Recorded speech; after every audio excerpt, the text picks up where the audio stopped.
निखिल और आयुषी अपनी कार से रात में कहीं जा रहे थे। निखिल कार ड्राइव कर रहा था, तभी अचानक आयुषी को सुसु लगाई। निखिल, मुझे बहुत जोर की सुसु आई है। आयुषी, घर चलकर कर लेना, यहाँ चारों तरफ जंगल है, यहाँ कोई वॉशरूम तो है नहीं। तब तक तो निकल जाएगी, जल्दी कुछ करो ना, वरना मैं कार में ही कर दूंगी। नहीं रुको, मैं गाड़ी साइड में लगाता हूँ, यही रोड के किनारे तुम सुसु कर लो। आयुषी कार से बाहर निकली और वहीं सड़क के किनारे बैठकर सुसु करने लगी। वो काफी देर तक सुसु करती रही, लेकिन उठने का नाम ही नहीं ले रही थी। अरे हो गया क्या? अरे 1 मिनट रुकिए। आयुषी कम से कम 1 घंटे तक सुसु करती रही, लेकिन वहां से उठी नहीं। निखिल परेशान हो गया। आयुषी, 1 घंटा हो गया, कितना सुसु करोगी? पूरा समुंदर पी गई थी क्या? आयुषी सुसु करती ही जा रही थी, लेकिन उसकी सुसु रुक ही नहीं रही थी। सुसु करते करते अचानक उसकी नींद खुल गई, क्योंकि वो ये सब सपने में देख रही थी। तभी उसे एहसास हुआ कि उसने बिस्तर पर ही सुसु कर दिया है। ये क्या, मैं तो सपने में सुसु कर रही थी, बिस्तर पर ही सुसु कर दिया। आयुषी ने धीरे से कंबल उठाकर देखा तो निखिल की भी पैंट भीगी हुई थी। यानी आयुषी ने इतना ज्यादा सुसु कर दिया था कि उसकी सुसु से निखिल भीग गया। लेकिन वो बेचारा सो रहा था, उसे इस बात का अंदाजा ही नहीं था। चुपचाप सो जाती हूँ, सुबह मैं सारा इल्जाम निखिल पर डाल दूंगी। सुबह आयुषी जल्दी उठ गई और उसने नहा धो भी लिया। वो चाय लेकर निखिल के पास आई और उसे जगाया। अरे निखिल, उठिए ना, आज आपको ऑफिस नहीं जाना क्या? अरे सोने दो ना आयुषी, मैं लेट भी चला जाऊंगा तो बॉस मुझे कुछ नहीं कहेगा, आखिर तुम्हारे भाई उस कंपनी के मैनेजर हैं। आयुषी ने निखिल के ऊपर से कंबल हटा दिया। उसकी पूरी पैंट गीली थी। आयुषी ने उस मौके का पूरा फायदा उठाया। अरे ये क्या, आपने तो बच्चों वाली हरकत कर दी।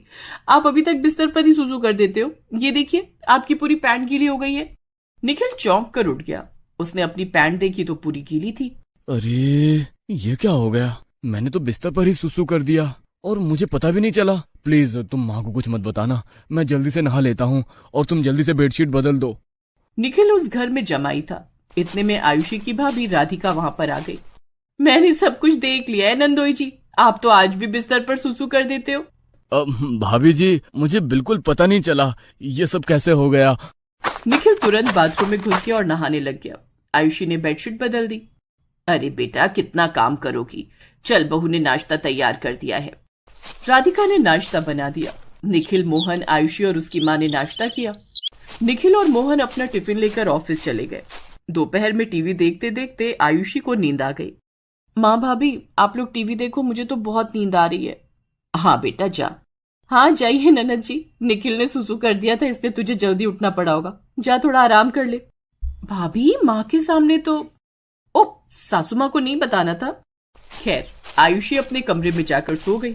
जैसे ही उसकी आंख लगी, वैसे ही वो एक बार फिर से सपना देखने लगी, जिसमें वो पहाड़ों पर बैठकर सुसु कर रही थी। अचानक जैसे ही उसकी नींद खुली, उसने देखा कि पूरा बिस्तर गीला हो चुका था। ये क्या हुआ, मैंने तो दिन में ही बेड पर सुसु कर दिया। रात में तो मैंने सारा इल्जाम निखिल पर डाल दिया था, पर अब मैं क्या करूं? जल्दी से बेडशीट बदल देती हूँ और थोड़ा सा परफ्यूम भी डाल देती हूँ ताकि महक ना आए। आयुषी ने जल्दी से बेडशीट एक बार फिर से बदल दी और पूरे बेड पर परफ्यूम भी डाल दिया। इतने में उसकी माँ उसके कमरे में आ गई। अरे आयुषी, तू तो यहाँ सोने आई थी, ये बेडशीट क्यों बदल दी तूने? अभी सुबह ही तो बदली थी।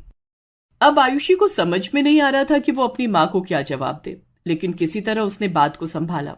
वो माँ, इस बेडशीट से बहुत बदबू आ रही थी, इसलिए मैंने चेंज कर दी। ठीक है, इसमें घबराने वाली क्या बात है बेटा। मैं तो तुझे ये बताने आई थी कि पड़ोस की तेरी निर्मला काकी आई हुई हैं। वो बोल रही हैं कि तेरी बेटी के हाथ की चाय और पकौड़ी खानी है। हाँ माँ, आप लोग गप्पे मारो, तब तक मैं चाय और पकौड़े बनाकर लाती हूँ। आयुषी उन लोगों के लिए चाय पकौड़े बनाकर लाई। तभी अचानक आयुषी की माँ ने कहा, अरे तुमको पता है, मेरा दामाद तो अभी भी बच्चा है, कल रात उसने बेड पर ही सुसु कर दिया। सुसु तो मैंने किया था, लेकिन मेरी वजह से निखिल की बेइज्जती हो रही है। अब काकी ये बात पूरे गांव में बता देंगी। अरे माँ, ये बात आप काकी को काहे बता रही हो? निखिल बड़े हो गए, अगर उन्हें पता चला तो वो क्या सोचेंगे? अरे आयुषी, काकी पराई थोड़ी ना है, ये तो अपनी है।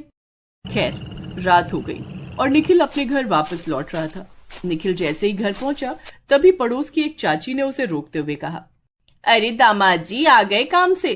हाँ चाची, बस आ ही गया, घर ही जा रहा था। आप बताइए, छोटू कैसा है? छोटू तो ठीक है निखिल, वो भी काफी समझदार हो गया है। अब तो वो बिस्तर पर सुसु भी नहीं करता, और तू इतना बड़ा हो गया फिर भी आज भी बिस्तर पर सुसु कर देता है। अरे चाची, ऐसा कुछ नहीं है। ये आप क्या कह रही हैं? अरे बेटा, मुझसे कैसा शर्माना, शर्माओ मत, जाओ अपने घर जाओ। निखिल घर आते ही आयुषी पर टूट पड़ा। आयुषी, तुम मेरा मजाक उड़ाने का कोई भी मौका नहीं छोड़ती। गांव की ममता चाची को तुमने क्यों बताया कि मैंने बिस्तर पर सुसु कर दिया था? हाँ? इससे पहले कि आयुषी कुछ बोल पाती, उसकी माँ वहां पर आ गई। मेरी बेटी पर गुस्सा करने की कोई जरूरत नहीं है, वो जरूर तेरी काकी ने बताया होगा पूरे गांव को। हाँ दामाद जी, कल सासू माँ ने मजाक मजाक में उनसे बता क्या दिया, उन्होंने तो पूरे गांव में ही बता दिया। क्या सासू माँ, आप भी कमाल करती हो। आपको पता है ना, काकी के पेट में कोई बात नहीं पचती। खैर, निखिल खाना पीना खाकर सो गया। रात में एक बार फिर से आयुषी ने एक ऐसा सपना देखा जिसमें वो किसी राजमहल में सुसु कर रही थी। जैसे ही उसकी आंख खुली, उसने देखा कि उसने फिर से बिस्तर पर सुसु कर दिया है। निखिल की भी पैंट थोड़ी सी गीली हो गई। ये सब क्या हो रहा है मेरे साथ? मैं जब भी सोती हूँ बिस्तर पर सुसु कर देती हूँ, चुपचाप सो जाती हूँ। अगर किसी को पता चला कि मैं ही बिस्तर पर सुसु करती हूँ तो मेरी तो वाट लग जाएगी। सबसे ज्यादा भाभी मेरा मजाक बनाएंगी। अगली सुबह जब निखिल सोकर उठा तो उसने देखा कि उसकी पैंट फिर से गीली थी। आयुषी ने फिर से चादर बदल दी। आयुषी, मुझे लगता है कि मुझे डॉक्टर को दिखाना पड़ेगा। कोई ना कोई प्रॉब्लम जरूर हो गई है। इसी वजह से मैं बिस्तर पर सुसु कर देता हूँ हर रोज। सासू माँ, भैया, भाभी क्या सोचेंगे मेरे बारे में? निखिल ऑफिस जाने से पहले डॉक्टर के पास गया और उसे सारी प्रॉब्लम बताई। डॉक्टर ने निखिल का चेकअप किया और कहा, देखिए मिस्टर निखिल, आपकी रिपोर्ट तो बिल्कुल नॉर्मल है। मुझे नहीं लगता कि आप बिस्तर पर सुसु करते होंगे। खैर, निखिल डॉक्टर के पास से वापस आ गया। शाम को जब वो अपने घर लौट रहा था तब गांव की कुछ लड़कियां, लड़के और औरतें उसका मजाक उड़ाने लगी। क्या जीजा, रात को हमारी दीदी को देखकर सुसु आ जाती है क्या आपको? इतना डर लगता है उनसे आपको? बीवी का डर तो हर किसी को होता है। खैर, निखिल बिना कुछ बोले वहां से वापस अपने घर आ गया। उसने सारी बात अपनी पत्नी को बताई। आयुषी, डॉक्टर ने तो बता दिया कि मुझे कोई प्रॉब्लम नहीं है, फिर पता नहीं क्यों मैं रात में सुसु कर देता हूँ और मुझे पता भी नहीं चलता। आयुषी बेचारी कुछ नहीं बोल पा रही थी। उसे तो पता ही था कि बिस्तर पर सुसु निखिल नहीं बल्कि वो खुद करती है। खैर, रात में निखिल छत पर इधर उधर टहलने लगा। कहीं ऐसा तो नहीं कि बिस्तर पर सुसु मैं नहीं बल्कि आयुषी करती है, लेकिन इस बात का पता कैसे चलेगा? तभी अचानक निखिल के दिमाग में कोई आइडिया आ गया। आप इतनी रात में कहाँ जा रहे हैं निखिल? आपने कुछ बताया भी नहीं। अरे मैं तुमको बताना ही भूल गया। अभी जस्ट 10 मिनट पहले मेरे स्कूल के दोस्त का फोन आया था। आज हम सभी स्कूल के फ्रेंड्स मिलने वाले हैं, तो मुझे जाना पड़ेगा, वरना वो कल सुबह अमेरिका निकल जाएगा।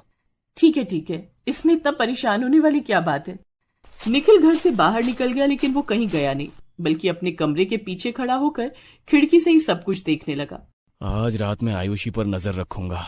अगर इसने बिस्तर पर सुसु की तो ये बेडशीट जरूर चेंज करेगी। रात में फिर से आयुषी ने बिस्तर पर सुसु कर दी। आधी रात को जब उसकी नींद खुली तो उसे इस बात का पता चला। वो तुरंत ही बेडशीट चेंज करने लगी, लेकिन तभी निखिल बोल पड़ा। पकड़ लिया। इसका मतलब बिस्तर पर सुसु मैं नहीं बल्कि तुम करती थी आयुषी। मुझे माफ कर दीजिए निखिल, मैं ही हर रोज बिस्तर पर सुसु कर देती थी और आपका नाम लगा दिया करती थी हर बार। प्लीज आप किसी को बताना मत। अरे नहीं बताऊंगा यार, तुम कल मेरे साथ डॉक्टर के पास चलना, सब ठीक हो जाएगा। अगले ही दिन कोई बहाना बनाकर निखिल आयुषी को डॉक्टर के पास ले गया। डॉक्टर ने जब उसकी जांच की तो पता चला कि उसकी किडनी में कोई प्रॉब्लम थी, जिस वजह से वो जैसे ही पानी पीती थी वैसे ही थोड़ी देर बाद उसे सुसु लगाती थी। डॉक्टर ने उसे दवाई दी और उस दिन से ही आयुषी का बिस्तर पर सुसु करना हमेशा के लिए बंद हो गया। दोस्तों, आप हमारे चैनल को जरूर सब्सक्राइब करें